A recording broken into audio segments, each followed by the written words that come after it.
continuidade aí, né, gente? Tem aqui dizendo, né? Continuando aí no segundo parágrafo dos aliancistas. Esse sucesso e a divulgação de um manifesto de Luiz Carlos Prestes, que incitava a derrubada do governo, fizeram com que Vargas tomasse medidas rápidas. Ou seja, Luiz Carlos Prestes foi um dos caras mais opositores ao governo de Getúlio Vargas, né?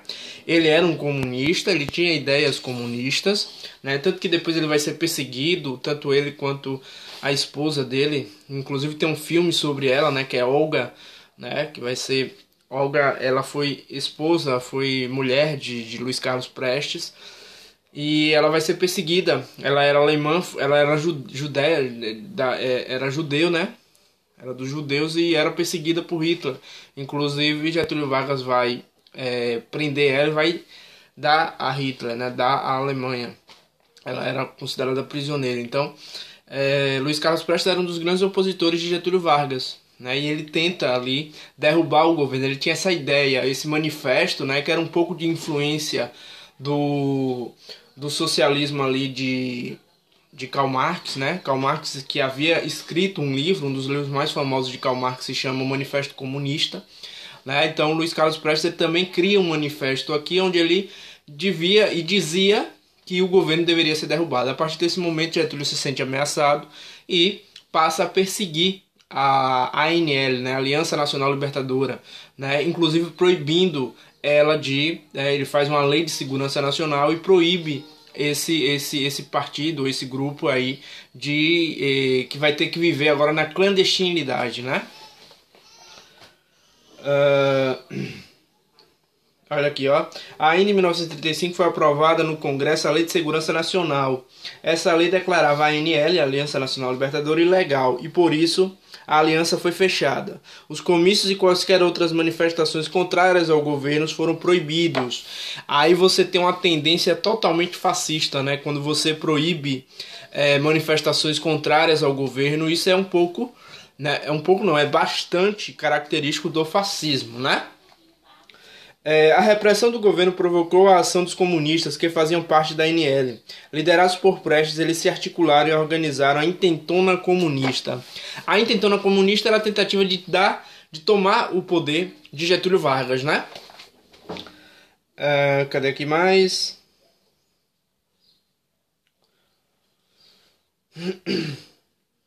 A ANL, liderados por Prestes, eles se articularam e organizaram a Intentona Comunista, um movimento armado que visava depor Getúlio Vargas e tomar o poder. No entanto, todas as frentes do movimento foram rapidamente reprimidas pelas forças do governo, e seus integrantes, as lideranças políticas e sindicais, foram perseguidas, né? É o caso aí de Luiz Carlos Prestes, a esposa dele, Olga, inclusive tem um filme sobre ela, que fala um pouquinho sobre essa questão da perseguição, né? Ele vai ser condenado também a exílio, se eu não me engano, né? Então esse movimento que foi a intenção de tirar Getúlio do poder, a intenção dos comunistas aí da ANL, tanto que esse movimento fica conhecido como Intentona Comunista, acaba não dando certo, né? A insurreição comunista serviu para que Vargas endurecesse o regime, afirmando que o perigo comunista rondava o país. Vargas declarou, com apoio do Congresso Nacional, estado de sítio e mais tarde estado de guerra, né? Ou seja, ele usa esse episódio para concentrar mais poder em suas mãos, né? Isso é característico aí um pouquinho de colocar essa ameaça comunista como presente no Brasil para poder trazer mais poder, para poder concentrar mais poder em suas mãos. Isso é muito utilizado, ainda é utilizado até hoje. Muitos candidatos ainda usam essa ameaça comunista como pauta de campanha, né? Isso é muito comum no Brasil. Então ele usava esse fantasma comunista, né? Para justamente como é que eu posso dizer, para justificar a centralização de poder em suas mãos. Tanto que ele vai usar isso para o Estado Novo, que é o que a gente vai ver agora, né? O Estado Novo, aí na página 83. A Constituição de 1934 determinava que o mandato do presidente seria, portanto, por 4 anos. Então ele assumiu em 34, o governo constitucional iria até 38, né?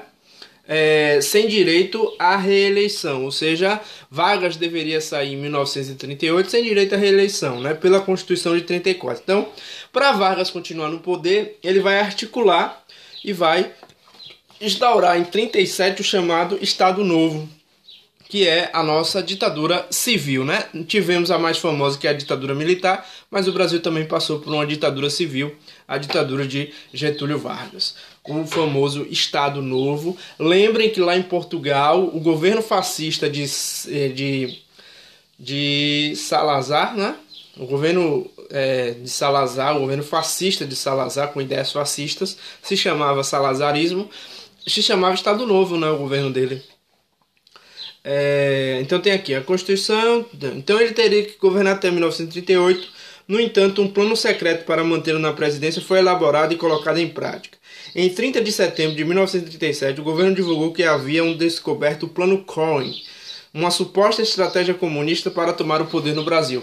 Mais uma vez, o fantasma do comunismo sendo usado para um golpe, né? Isso no Brasil é característico e, pasmem, até hoje, pleno século XXI, em pleno 2020, você ainda usa essas estratégias como forma de campanha eleitoral, né?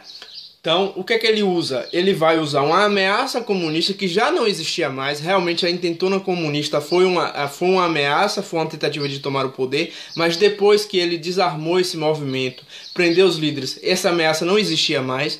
Mas aí ele vai inventar o quê? O que é que Getúlio precisa inventar? O que é que ele cria? Ele cria um plano para dizer a todos que o Brasil está sendo ameaçado pelo comunismo para ele poder continuar no poder. Lembre que pela Constituição de 1934, Getúlio precisava sair. Em 1938 não teria direito à reeleição. Então, para continuar no poder, ele cria o famoso Plano Cohen. Esse Plano Cohen dizia que existia uma ameaça comunista de tomar o poder no Brasil. E aí Getúlio vai dizer, o único que pode defender o Brasil do comunismo sou eu. E aí ele continua no poder de 37 até 1945, chamado Estado Novo. Esse realmente rigoroso, esse realmente considerado uma ditadura civil. Beleza?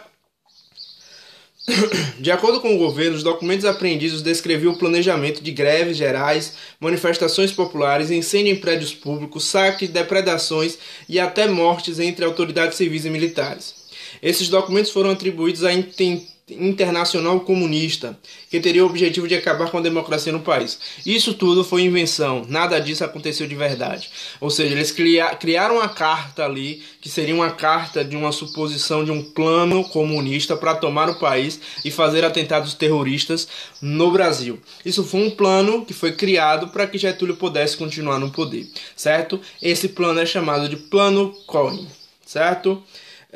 Com base no suposto plano, o presidente Getúlio Vargas decretou estado de guerra, né, pelo prazo de 90 dias, com autorização do Congresso.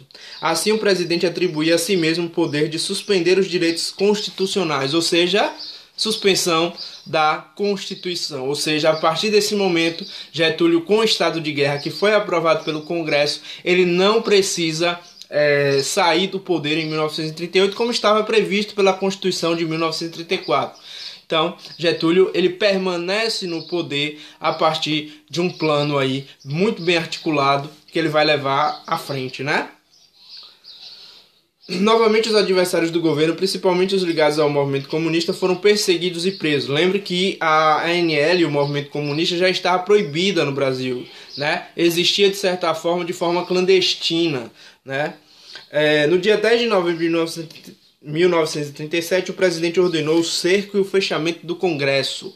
Ou seja, essa é uma das atitudes fascistas, né? Fechar Congresso é totalmente uma atitude fascista. Lembrem que Mussolini fez isso lá na Itália. Hitler também fez isso na Alemanha.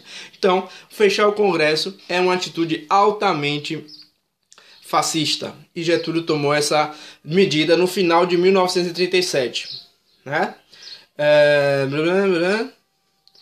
Anunciou a grande mudança e a todo o país pelo rádio, que era um dos o rádio foi um dos meios de comunicação que Getúlio mais usou para se comunicar com o povo. Inclusive, a Hora do Brasil, que se transformou em A Voz do Brasil, que a gente tem até hoje, era um programa na rádio às 7 horas da noite, onde Getúlio discursava para o povo, fazia propaganda do seu governo. Isso foi muito característico. A propaganda é muito característica dos movimentos fascistas da década lá de 30, de 40, e Getúlio também entrou nessa onda, né? O chamado Estado Novo estava instituído. A partir daquele momento de 37, 1937, final de 1937, o Brasil passa a ter